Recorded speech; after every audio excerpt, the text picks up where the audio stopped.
kerosene on her scarf, lies in the jetway. Airports don't sleep, they taxi. When the last red-eye sighs off the runway and the duty-free shutters roll down like eyelids that learned manners, the field changes languages. Day speaks in rolling suitcases and TSA trays, in families that mistake gate C12 for a living room. Night speaks in blue taxiway lights humming to themselves, in APU wine and glycol steam, in runway edge lights holding their breath. If you've never stood at an ops console at 2 in the morning with ground radar, painting little green myths across the screen, you don't know how a city can fold itself into kerosene and wait. My name is Mark, Night Airfield Operations Supervisor, Palomar International. On my belt, a badge that makes fences behave, a radio that calls me by my better self, a gerber that knows the difference between tight and cruel. On my cart, a binder of NOTAMs, a box of reflectors for when the wind changes its mind, a battered flashlight with a beam that can find a dropped cotter pin in 1,000 yards of dark. I can tell from the way a tug coughs whether its driver believes in maintenance or prayer. I know by the color of a PAPI that someone's flirting with a glide slope. I can feel in the soles of my boots if rubber buildup is about to ask for a letter to someone who hates the word closure. Lara, my wife, then curated evenings that made business class look like forgiveness. She ran partnerships for our flagship lounge, which is a cathedral for people who rent patience by the hour. She wore a narrow scarf tied on the inside of her left wrist, silk with little planes stitched so close they looked like secrets. On Wednesdays, when our orbits admitted it, she'd badge through the service elevator and melt into the back of my world like a contrail deciding who gets to see it. She'd sit on the corner of my ops console, one heel pressing into the stainless, two fingers slipping under my belt on the pretense of catching a loose thread. I'd put my mouth in the notch beneath her collarbone, the little runway where a voice gathers speed, and breathe until her shoulders changed professions. We were careful. ASDEX ground radar forgets nothing. A terminal camera keeps heat like a grudge. The first sign didn't bark, it winked. At 01:11, the airside service gate near the lounge logged held, 3S no read. At 01:13, the ramp camera for gate A7 blinked and refocused like an I2 near a mirror. At 01:15, inventory showed 2 champagne splits missing from the lounge with no corresponding check. A bottle of club soda returned like a bland apology. At 01:18, in the ops kitchenette next to the Jetway controls, I saw it. A ring of lipstick on a plastic flute drying upside down, wintergreen red, peppermint with a hint of snow. Lara lives in fig and smoke. Wintergreen belongs to someone trying to be remembered from a distance. 2 nights later, the same minute put a hand on my neck. Held, 4S. The Jetway intercom logged a brief activation with no boarding in progress, as if a throat cleared itself. On the rubber mat outside the service lift, a single sequin glinted like a lost star.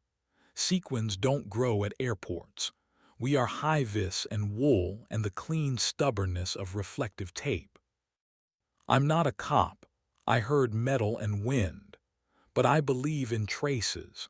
In the training closet, we keep a bottle of UV developer for safety DMOS with new hires, the gentle stuff that teaches hands to confess. That night, I dusted a crescent under the latch of the airside service gate to the lounge, drew a whisper along the underside of the Jetway handrail where someone steadies themselves when the floor is a rumor, and kissed a soft line on the back of the touchscreen for the door controller outside A7, where an eager thumb would land. I tied a hair-thin loop of monofilament across the staff-only entrance to the jet bridge. Nothing that could harm, only a truth fine enough to curl and die on the anodized threshold if disturbed. Then I looked at my reflection in the black of the de-icing camera feed and smiled the way a man smiles who already knows which drawer of himself he won't open. Lara came later, mouth amber, dress choosing to obey gravity only for style. She took a sip of my ops coffee, burnt, faithful, and pressed her palm to my sternum the way a load controller checks a manifest. "Your runway purrs," she said, not looking at me but at the string of blue lights slanting toward the dark hills. "It dreams," I said. "I make lists until it sleeps." My hand found the side of her throat. Hello, not proof. Her shoulders softened the way a plan does when it stops posing and starts being real. "We should have it," she said. "The conversation," I answered, because I like to put uniforms on complicated things. "Open," she set the word between us like a jetway docking gently. "Not chaos, not cruelty. No one from your team, no one who signs my checks. We say it before, not after. Protection isn't a courtesy. We come first. Our bed is a border. This field," the runway lights blinked on cue, "is a sanctuary even if you never say it that way." I made a sacrilege joke about being sacristan of concrete. Her mouth removed the need to complete it. We wrote the pact with skin, no ink. Morning returned the monofilament like a small dead tide. Under UV, the crescents grinned, gate, rail, controller, at the height of human eagerness. Under the base of the jetway stairs, an earbud tip slept in dust like a clear conscience. Lara tames her hair with matte pins that don't attend parties. This little translucent thing was a soundtrack for an angle. His name arrived with a press kit framed like a boarding pass. Deacon Miles, Miles and Smiles host, layover Lux, seeks after-hours access to capture the romance of departures. He shook like he expected doors to open just because his hand noticed them. White sneakers that pronounced creative on our rubber mats. "I love a terminal at night," he told his videographer, a sentence as polished as a lounge spoon. His eyes measured the distance from the lounge to the jetway like a man who reads maps to feel tall in rooms. At home, the kettle sang like it knows jobs. Lara spread her fingers on the butcher block like a ground stop plotted to scale. "I used the word," she said. She didn't shrink. "I shouldn't have brought that into your walls. I won't again. Not here." "What time?" I asked, the man of logs trying to wash a feeling with clock hands. "It's not the hour that cleans it," she said, and the truth had the right temperature to be cruel only if you held it wrong. We lasted a month like citizens of a polite checkpoint. She told me before. I put the UV back with the other useful lies. Deacon drifted through with his lens and his borrowed smile. The field breathed. Our pact felt like something you could roll a wheel chalk against. Thursday remembers what you owe. 01. 11 held. 5S0113 blink. 0115 flutes. On the staff cam, a silhouette paused to retie a sneaker lace with the posture of a man doing push-ups for the camera inside his skull. I didn't call security to invent morality. I signed off a rubber removal NOTAM and drove the runway in the cart, throwing my headlights in a slow, honest sweep over Tech's orange cones. I told my anger to sit like a dog I didn't choose. It sat badly but enough. We separated with the kind of competence you use for weather. Lara took a one-bedroom above a bakery where dawn changes the barometric pressure. She stole the singing kettle and left me our chipped ops mug, which is the right sort of joke. "Hate me clean," she said. "If you can't, file me under something you rarely open." "I label well," I said, and didn't ruin it. Work stitched me where I'd frayed. I signed a wildlife hazard report for a coyote who believes in runway 28 more than is good for either of us. I argued gently with a pilot who thought the crosswind advisory was a suggestion. I watched a rampai set chocks with hands that had learned something the hard way. and gave him the small nod we keep for truths we're not going to write down. She arrived at 02:47 with a pelican case and a braid stabbed through with a pencil. Ria, avionics tech from our contracted maintenance, had the calm of someone who speaks Hydra languages. Fiber, coax human. She wore black jeans that didn't ask for approval and a jacket that smelled like clean solder and rain that never makes the pavement wet. On her left middle finger, a pale scar curved like a comma where a bay door once tried to close a story early.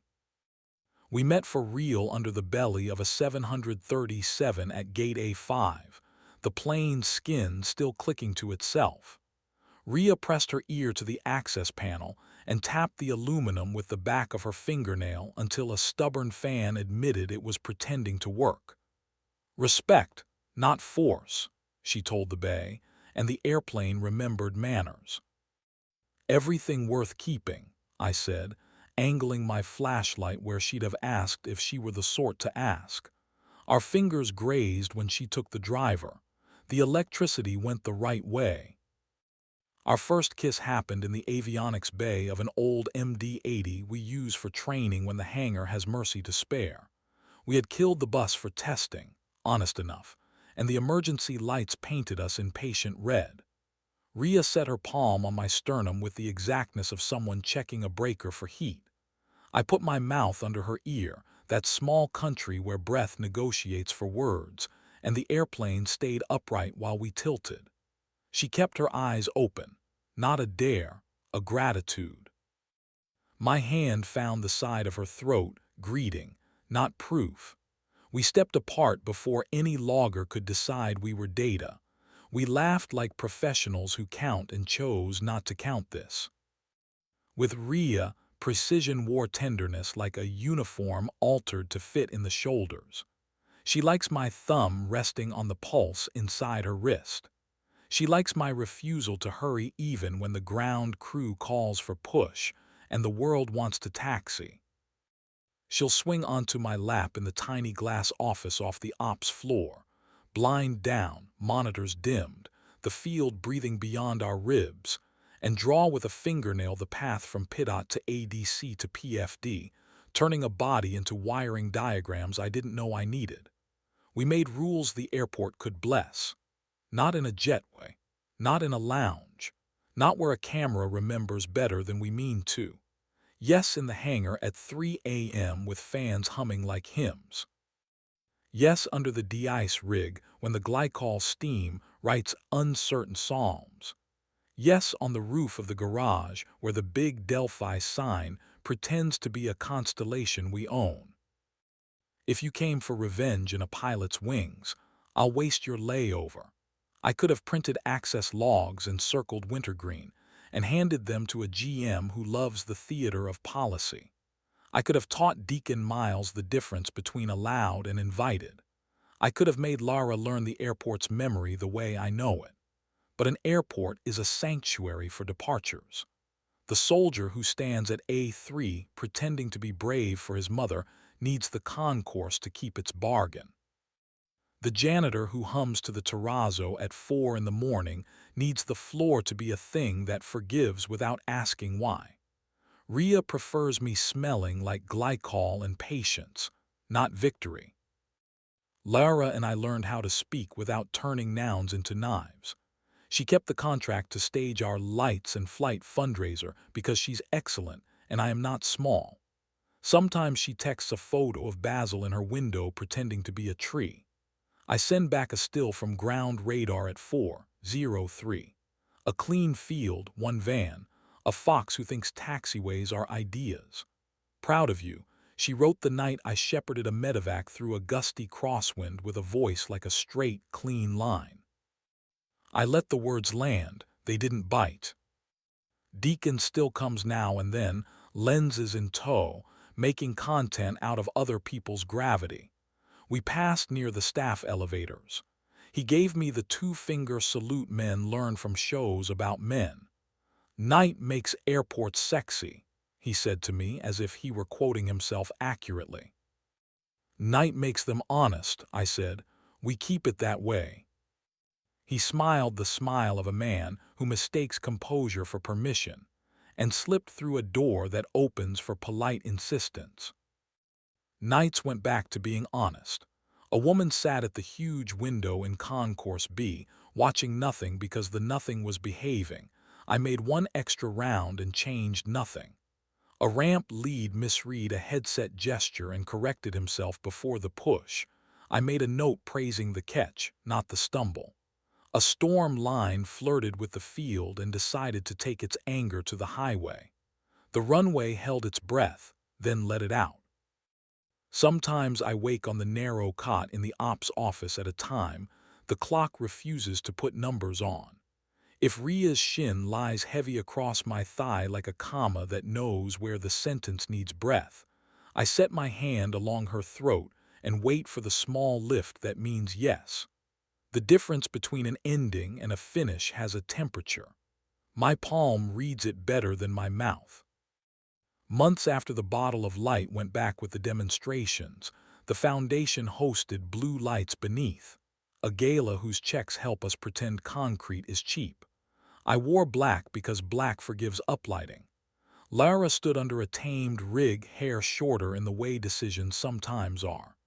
"Is she gentle?" she asked without saying Ria, because we finally learned how to offer names like gifts, not like weapons. "She's exact," I said.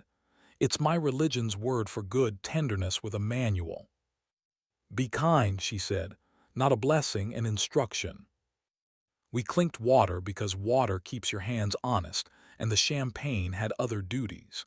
Near the model of the field, Deacon told a small orbit of sponsors that airports are cathedrals to modern desire. They tipped him with attention he had already priced. Let him keep it. I had a bird cannon to sign off, a runway to bless with a sweep I can feel in my knees, a woman waiting in a hangar where a fan will make weather if the night forgets. Airports don't do morals. They do tolerances and letters and closures, and 1,000 small rituals designed to keep strangers from breaking on each other in a place built for leaving. To the new ops tech, who will slip into my office at a savage hour with eyes too awake and ask what to do with the part of the job that won't live in a SOP, I will say what I say to myself when the field offers me a stage for my pride. Log it, breathe, decide. Keep the sanctuary sacred. Don't let a jetway carry your grievance. Keep evidence if you must. Refuse the robe. Remember the soldier at A3, the janitor at 4, the woman who watches nothing because she trusts it. They won't wait for your forgiveness to depart on time. Before dawn, I run the runway like a hymn I learned with my feet. I step down and run my palm along the cool steel of a PAPI housing like I'm petting an old patient dog. "All green," I tell the radio, which is another word for the place behind my ribs. The small lights give me their small, honest truths. I silence things in the right order. I turn a key. The profession folded into one faithful click and walk into the hangar. Sometimes Ria is already there, pencil stabbed through her braid, smelling like clean solder and sleep. She sets her palm on my sternum like a tech who trusts her meters. I put my mouth under her ear where breath has the good sense to go first. I keep the only oath I ever took without paperwork. Sanctuaries are built, not found. Love is a maintenance log. I won't use this jetway to stage my revenge. If the log coughs again at 01:11, I will see it. I will choose a drawer, the one with powder or the one where patience sleeps, coiled like safety wire. Lately I open, look close, and choose patience. It looks good on concrete. It holds me upright. And when the first departure of the morning inhales the runway and the blue lights blink like nerves remembering their job, I go back to the console with kerosene in my nose, Ria's hand in mine, and the quiet certainty that tonight I carried the truth at the right speed.